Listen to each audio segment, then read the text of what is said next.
So I actually live not very far. So yeah, I'm probably about 200 metres down there. So that would be, about 400 metres to school. So the last 400, you know, there you go. That's where I got my kick from. The sprint to school. It was like always being late for school and rushing in at the last minute. Like I could literally hear the bell from my house and then, you know, make sure I get going and over the fence, shortcut through the field and slide in without being noticed. What's my name? Sonia O'Sullivan, and favourite colours? Damn, it changes whatever day of the week it is. I'm from Cobh, and this is where I grew up and went to school here.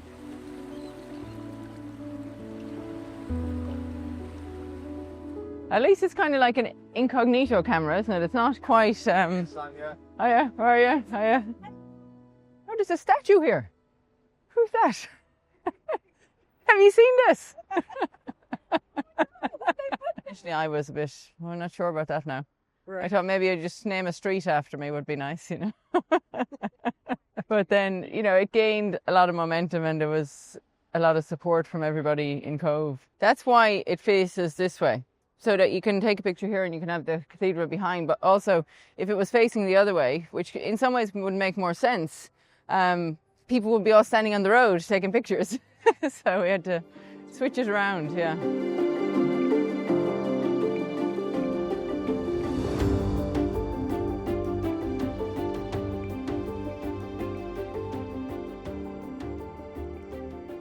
When I was in primary school, I think, you know, the big sport for me, and I didn't even know it was sport, was running, you know, from school home at lunchtime, and you know, we'd go home for lunch and then run back again, and you know, the quicker you got home, the more time you had at home. Sometimes a race with my brother was in the primary school, there was a girls' school, national school, and a boys' national school. And you know, if we got out a few minutes early, then you'd have a head start, and you know, I had the extra hill to run up and race out the road. So I suppose that was the start of sport for me, was just transport. You know, just getting places faster than walking. When we were quite young, we would run down here with our coach, Pat O'Halloran, and so he was like 100 metres and long jump and stuff, and so he was kind of the cog in the wheel at the club, you know, when I was really young. It was something for us to do at the time because there wasn't very many sports for girls. We really, you know, that running was the thing, and you know, it was always, you know, I suppose the things that you could do with running more than the actual running. The training was just, you know, a sideshow that helped us to be good and gave us a reason to go to the races. But you know, that was the early days really. It was just finding something fun to do with your friends. Yeah, so the track in Cobh, I really don't remember when it was first created, but it was always there as far as I can know. It was right next to Cobh Vocational School, which is where I went to school in my secondary school years. So this was the training ground. So it's about, I don't know, 530 metres around, but we used to think it was about 600. And sometimes you'd run on the track, and then a lot of time I had to run on the grass because we just thought it was better for you to run on the soft surfaces. And so we had a bigger loop here. So we used to do around here and then over a lap around here and back down. And there used to even be some more woods down here before all these houses. And so I had all these different, you'd make up loops and do laps, but I would run around here for an hour most evenings after school. And there was a little doorway in the school down here, and that was kind of our changing area at the time. And so you just come out the door and start running straight away. I suppose I started on the ladder when I was here and going through all the different steps, you know, from East Cork to Cork County, Munster, All Ireland's, and then making an Irish team, you know. So you're always trying to, you know, look what was next and what steps, what did you have to do to be better. And, you know, it's always less and less numbers the further up the ladder you went. That would be, you know, qualifying for all the different levels of races. But we didn't know any other thing. That was, to us, that was a track. And it was only that first time when I went to the county finals for the community games that I ran on the red track, which the rubber track in the Mardyke. That was my first experience of running on a real running track. And, you know, we used to always say, oh, it's really bouncy, it's great. And, you know, you just kind of had this visualization of what the track was like in your mind, that it would be so springy and you'd run much faster. And, you know, we didn't even know what kind of times we were running back then. But it was just to get to that next level of competition. So, you know, it was a lot of fun and games and, you know, enjoyment. So it wasn't really seen as specific training for anything. We just were going training, and we didn't really know what we were doing. We just, if we were told to do 10 laps or 20 laps, then we just kept running. But then when we would go home at lunchtime from secondary school as well as primary school, and, you know, I was getting in all this, I suppose, normal daily mileage without even knowing it. And but when I would go home at lunchtime, I would put my shorts underneath my skirt, and I'd take off my school shirt and put a t-shirt on underneath my jumper and running shoes. And, you know, then you just have to strip it all off, and like Superwoman, Clark Kent, into the toilet, turn around and come out ready to run. You know, there was no time wasted at all trying to be very efficient. Up to that point, I had been on I've been on county teams for cross country and All Ireland schools teams for cross country, and a few track events. And I went to the All Irelands when I was under 16, and I got 2 silver medals in the 800 metres and the 1500. And I remember thinking it wasn't that hard to do, that, you know, if I trained properly, I could be a lot better. And somehow I had it in my head that I just needed to, you know, have a coach who was telling me what to do every day, and a bit more structure in my training. And that's when I called up a coach in Cobh, Sean Kennedy is his name. And I just had heard stories of him coaching athletes, you know, over the years, about, you know, running up hills and, you know, hard training. And I just thought, maybe I need to experience some of this hard training, whatever it is, and see if it will make me a better athlete. You'd run so many laps around here. I actually had a path worn, and in the grass. And I remember the groundsman, one day he pulled me over and he said, listen, he said, can you run like, you know, a foot either side of that line there? Because you're wearing a path. And I said, I know, but that's the idea, you know, nice smooth, because it was, you know, when you have a smooth path, then that's what you want to go on. He was probably more likely saying, can you just run on the footpath?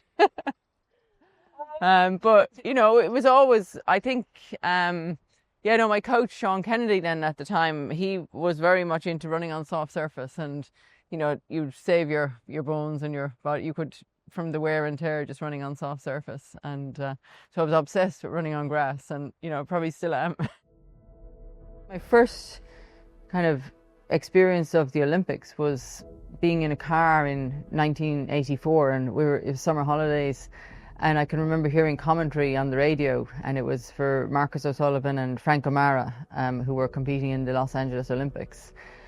And then John Tracy won his medal in 1984, and I don't ever remember watching his race. I think it was on quite late in the night. But I remember seeing it on the news the next day, and then seeing pictures of John coming home with his medal. But it still I didn't understand, you know, what it was all about.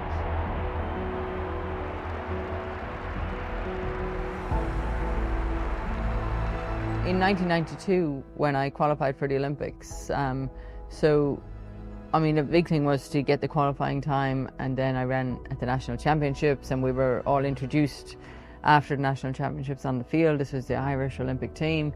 And I think, you know, the thing I remember most about the Olympics in 92 was the amount of fun that we had. And, you know, the running was the thing that brought us there. But it was just you know, I think everybody was happy to be there. And we didn't really get too stressed or worried about it. You know, we just were, you know, you just go out there and run. And I mean, for me, it worked out really good. I won my heat of the 3,000 metres, qualified to the final, and then had a really good race, finished in 4th place, and didn't really expect that at all. Never really thought, you know, that I would be competing for a medal or be right up there, and it just all felt like it came so easy. And, you know, often that can happen with young athletes, is that you just go out there and you run freely and you have no kind of pressure or expectation, and everything is a bonus. So yeah, I mean, that was the moment when I kind of realised that, wow, this is, you know, pretty exciting. I could maybe challenge for a medal next time. Immediately after the Olympics, I had that opportunity to, you know, go on and race all the girls who were in the race in front of me and to beat them all. So, you know, by the end of 92, I was like, okay, well, now I'm set for 93. Came out the next year, and my very first race in 1993, I beat the Olympic champion. So, you know, you're on a roll then at that stage, and you've got the momentum going, and your belief and confidence just grows from that. 93, I was second in the World Championships over 1500 metres. 94 was the European Championships, 3000 metres, and I won that. And that was my first major gold medal. And then in 1995, won the World Championships.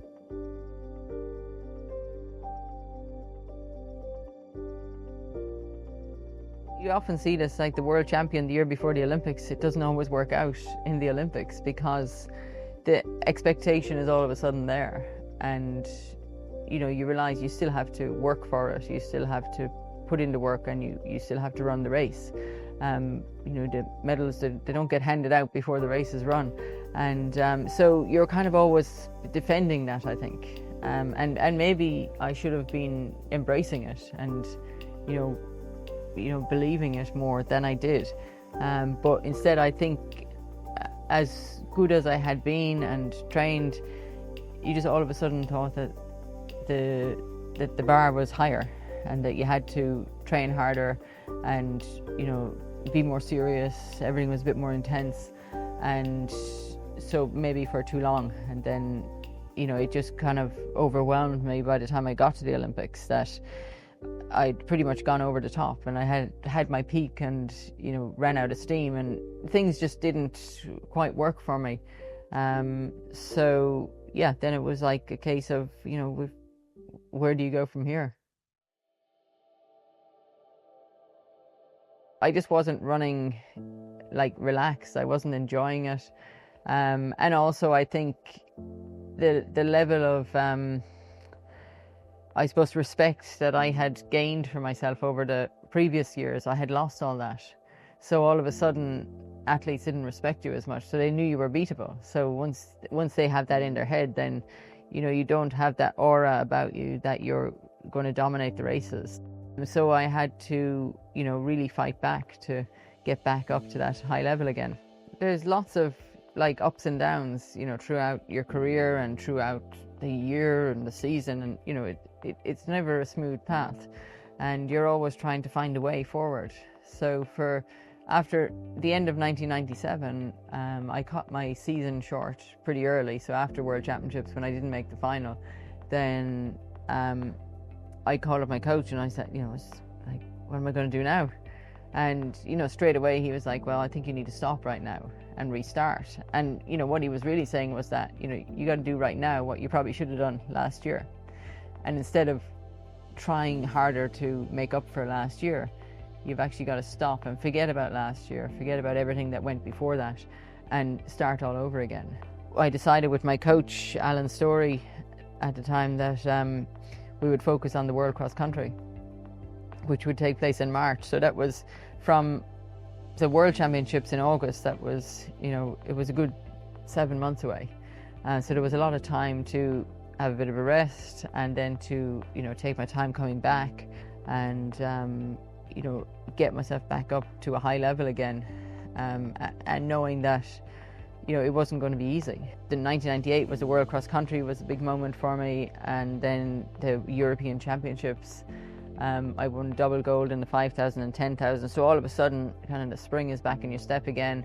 And then, you know, in 1999, my daughter Kira was born in July, so, you know, that was another kind of hurdle along the way to navigate, to, you know, regain fitness and to refocus on the Olympics. And that was definitely a bit of a turning point for me. I came back pretty fast. I broke a world record, won a few road races, and, you know, then got injured. So I was out for, I think, about 8 to 10 weeks of no running, and then, you know, had to slowly get back running again. But I never lost any hope or belief or faith or anything in it. I just figured, well, this is just challenges that you face along the way and that you've got to overcome. 3, 2, 1, happy 2000! I suppose the year 2000 was a really big deal because it was the new millennium and, it was exciting. New Year's Eve. There was this sense that it was kind of a home Olympics. I was very familiar with the stadium. I'd been to Sydney a number of times, ran in the Olympic Stadium. So I was very comfortable with the idea of the Olympics being in Australia. I could visualize my preparation in the final weeks and how that was going to be and how it would help me to, be relaxed at the Olympics.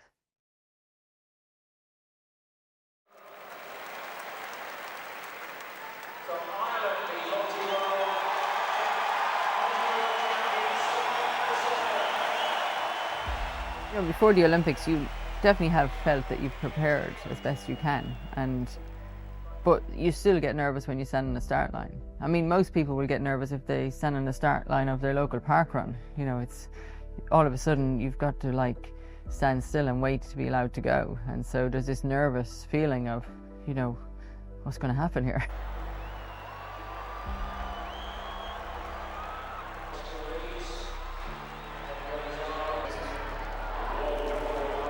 Less than 1,000 meters to go, and I haven't actually watched this very much, but what we've got 7 athletes away, and we're coming up to 600 meters to go now. And up to this point, the Ethiopian athletes, Getawami and Worku, I think, and I'm not sure who this girl is here, but they were obviously working together. They had a bit of a plan going on, and I think once you realize that, then you're kind of distracted by that a little bit, but the main focus was always Gabriela Szabo. But it was, we're with 500 meters to go now, and there's still 7 athletes in it. And I think I was running around, and then this one girl went past here, Mikitenko from Germany, coming up the lap to go, and I was thinking, I always beat her, so I've got to get moving here. And there was a bit of a mad panic to get out of the scramble, so that I would be in a good position to compete for the medal here. At this point, I don't know what I was thinking, just to be in the top 3. And I was running quite wide a lot on this lap, and you don't realize that when you're actually in it, but the pace is picking up, and I'm out in lane 2 here, which if there's anyone analysing this to death, they'd be saying, oh yeah, you're running extra meters here. And I think Gabriela Szabo, with 200 meters to go, she just got a step on me, which I could never really regain. I gained back here just on the top bend, but again, I was running wide, and maybe I should have stayed in. I watched this race, and I don't see it as winning the silver medal. I kind of see it sometimes as losing the gold medal. And every time you watch it, you analyse it that little bit more about what I could have done better. And that was what it was at the end was you get to the finish, you cross the line, you bend over, and you have to, in those few seconds, am I happy or not? And I suppose the fact that you have to ask yourself that question definitely makes you feel like, yeah, it could have been a little bit different. And so then I looked up and I thought, well, I suppose it's as good as I had that night. There was a lot of things went on early in the race where I did lose a bit of contact, and the result could have been a lot worse. And I was definitely given a second chance to get in that pack that broke away and to be carried along, and to, I suppose in some ways you think, okay, well, to win an Olympic medal of any colour is, I suppose it's what everybody dreams of, and you have to be happy that sometimes silver is as good as gold.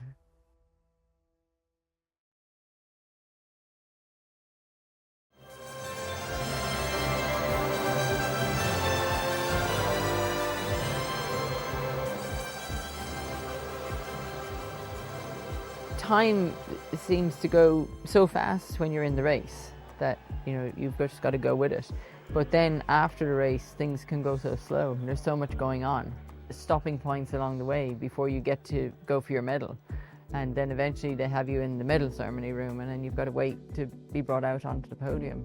And yeah, it was, I mean, it's definitely to go on the podium for any event is really special, because, you know, most races will have 15 people in them, and, you know, you're 3 of those 15 people going out onto the podium, and to be able to do that in the Olympic Games, yeah, I mean, I suppose that forever grateful to have been able to do it, you know, as much as sometimes I think I'd like to go out and run the race again.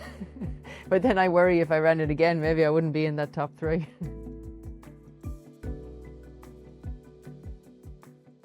So the next day, then the Irish television RT came around, and there was a big freaking satellite thing sticking up, and, you know, it was, you know, live back to Ireland. And then I suppose that was kind of the moment when you realise that, oh wow, this isn't just going to be, you know, the interviews after the race, this is going on. And you kind of forget that the race was at night time, but it was in Australia, and that was morning time in Ireland. So it was prime time for, you know, people working or people at school. And then, you know, people had all day long to talk about it and to be excited about it. And, you know, it was, you know, well before internet and everything. So everybody was watching it on the same channel and having the same discussions. So, yeah, I mean, I definitely didn't realise it at the time. The double-decker bus went actually through the city in Cork, the thousands of people who just came out onto the street. And I can remember being on the bus in Cork, and people had the windows of the offices open, and, you know, there was people on the street, and then there was people up above as well, all out their windows waving, and Irish flags everywhere. So it was, yeah, it was very exciting. But then it was also, yeah, I mean, it was quite a lot to take in, and you know, I suppose to even come to terms with, you know, that how much what I had done had touched so many people. And you know, at the time I didn't realize, you know, the impact that it might have on, you know, young children, you know, girls and boys, and, you know, help, you know, that they would be inspired by what I did. It wasn't something that we really talked about that much, and now I, you know, appreciate that so much more, particularly when I see so many successful, you know, female athletes in Ireland now, and, you know, a lot of them remember watching me, and, you know, whatever, some of them, they all wanted to be a runner, and they realized that they couldn't be a runner, but they found another sport that they were able to be successful at.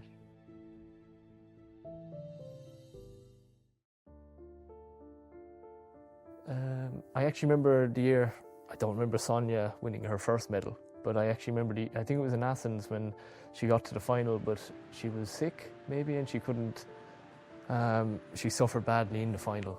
But I just remember watching that, and the fact she came into that race, and she'd won, I could be wrong in the info I'm saying now, but I think she won silver in Sydney it was, and then to go there and obviously go into the race knowing she wasn't 100%, but she still battled on, and just for the respect of the event, she stayed going, you know. She got lapped by the people who won the race, I think, but she kept going, you know. And it just that kind of fighting attitude, and to get to the finish line after being on a high 4 years before, to get to that situation must be difficult, but she stayed going, and to me that showed like a lot of strength. But that's the one that sticks out in my mind. Is that because she's from work? That didn't cross me, but that probably helps now that you said that, yeah. Yeah, I mean, I suppose it's important that people remember that and they see it. I mean, I didn't see it as important at the time, even though I knew I was finishing for a reason. But to me, it was like, well, if I don't run, then I'm not going to know. Like, maybe I'll be okay. And, you know, as much as I knew I wasn't feeling great, I kind of thought, well, you know, maybe the race will go slow. Maybe I'll be okay. And you just kind of have to go out there in hope. You know, I knew I'd put in a lot of work, a lot of preparation for the Olympic Games, so I didn't want to just walk away from it not knowing. And, you know, sometimes, you know, the not knowing can be good or bad, and you have to go in there accepting that, well, you know, whatever the result here, I'm going to have to deal with this. It took a while to get over it, for sure, you know, from an Olympics point of view, and especially because I didn't believe that that would be my last Olympics. I thought, you know, no, I'll be back. I'll be able to run again in 2008, and you know, as it turned out, I didn't. But yeah, I mean, I think it was important to finish the race, for sure, and particularly I think because I kind of made a connection with the Irish fans in the stadium as I was running around that night, and you know, every time I came round, they on the top end they would stand up and cheer for me, and I was thinking, you know, maybe I'll come around, they won't stand up the next time, and then I can stop. But they never did. So you know, I think it was kind of a, what would you say? It was like a joint effort. You know, them to get me around and me to come around and get them to stand up again. So in some ways, it was probably a true Olympic moment, you know, without the medal, but it was actually being there and not giving up.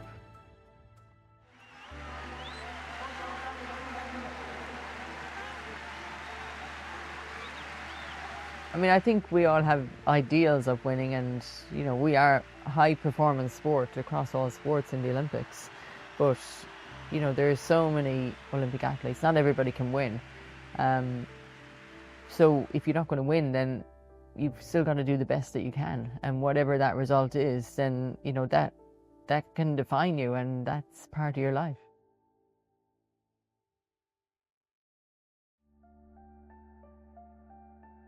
When you set standards and you set records, you know, sometimes you think they're so good that they'll last forever. There comes a time, you know, when the records will be broken, and so you know, that's the time when you're ready to have them broken, I think. So it's kind of nice to hold, when you set the bar high, that you know, hold that record for a long time, because then I think it makes it a greater record.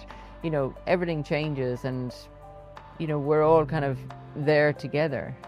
You encourage people to be as good as you are, otherwise, you know, things are at too low of a level. So for us to have a high standard in Irish sport, we have to set the standards really high and encourage, you know, the young athletes who are coming behind us, and you know, support them, give them advice, and even learn from them. As the years go on, you reconnect with the sport. For me, being an athlete, I think you don't allow yourself to appreciate it as much until you're quite a bit away from your own career, and then you can see it through different eyes, and you can sit back and appreciate it as a true spectator, that you appreciate, you know, that the greatness of athletes and the standards, you know, improving all the time.